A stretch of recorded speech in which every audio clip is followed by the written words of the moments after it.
Bhopal disaster, the greatest industrial tragedy in history.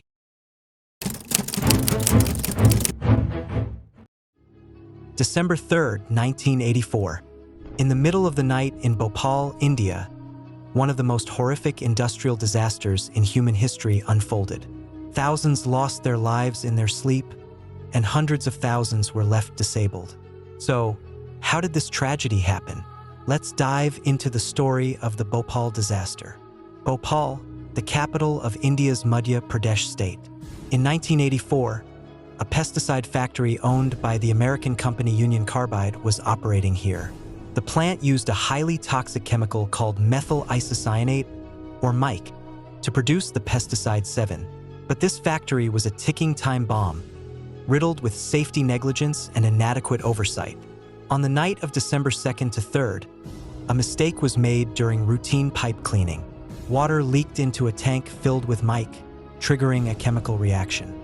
The pressure inside the tank skyrocketed. None of the 6 safety mechanisms were functional. The result?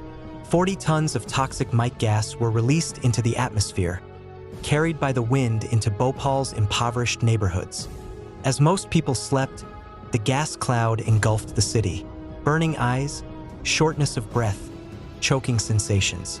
Hospitals overflowed, but doctors, unaware of the gas's composition, couldn't provide effective treatment. Union Carbide refused to disclose the gas's contents, citing trade secrets. In the initial days, 2,259 people died, but official numbers later rose to 15,000, with some estimates reaching 20,000. Over 500,000 people were poisoned, and tens of thousands were left with permanent disabilities. According to Greenpeace measurements in 2004, even 20 years after the disaster, Bhopal's soil contained toxins 6 million times above normal levels. Birth defects, cancer cases, and chronic illnesses plagued the region for years. So, what happened to those responsible? Union Carbide labeled the disaster sabotage and denied responsibility. The Indian government, fearing the loss of foreign investors, refrained from imposing harsh sanctions on the company. In 1989, the company agreed to pay $470 million in compensation to victims, but the money barely reached them. On average, each victim received a mere $500. In 2010, 26 years after the disaster, the factory's Indian managers were sentenced to just 2 years in prison and minor fines. The company's American CEO, Warren Anderson, fled India and was never brought to justice. The Bhopal disaster reveals how capitalism's greed and negligence can cost human lives.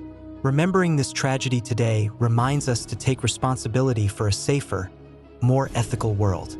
Do you think the lessons of Bhopal have been learned? Share your thoughts in the comments and don't forget to like the video. If you want to explore more of history's darkest chapters, subscribe to my channel and hit the notification bell. See you in the next video.